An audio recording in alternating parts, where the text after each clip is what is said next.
Conte et raconte la princesse au petit pois.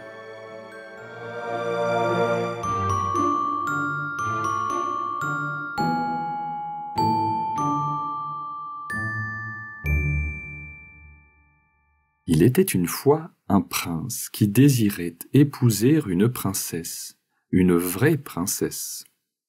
Il fit le tour de la terre pour en chercher une. Ce n'est pas que les princesses aient manqué, mais il n'était pas bien sûr qu'elles fussent de vraies princesses, et toujours trouvait quelque chose de suspect en elles. Aussi revint-il bien affligé de n'avoir pu rencontrer ce qu'il désirait. Or, un soir, il faisait un temps affreux. Les éclairs se croisaient, le tonnerre grondait, la pluie tombait à verse. C'était épouvantable.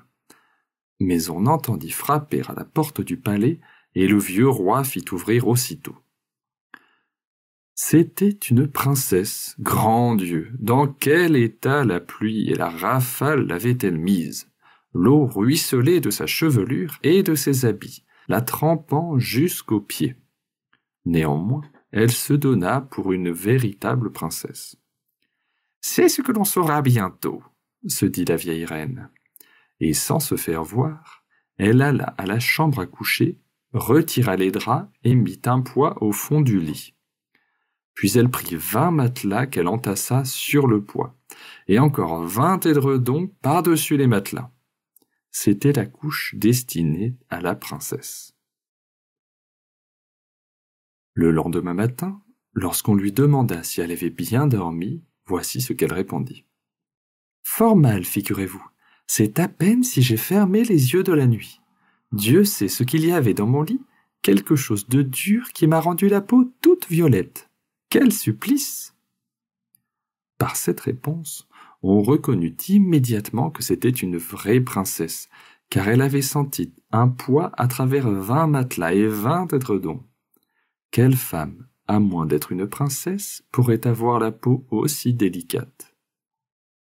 Le prince, persuadé enfin qu'il s'agissait d'une vraie princesse, l'épousa. Quant au poids, on l'exposa au musée où il doit se trouver encore, à moins qu'un amateur ne l'ait enlevé. Ceci est une vraie histoire, tout du moins, aussi vraie que la princesse.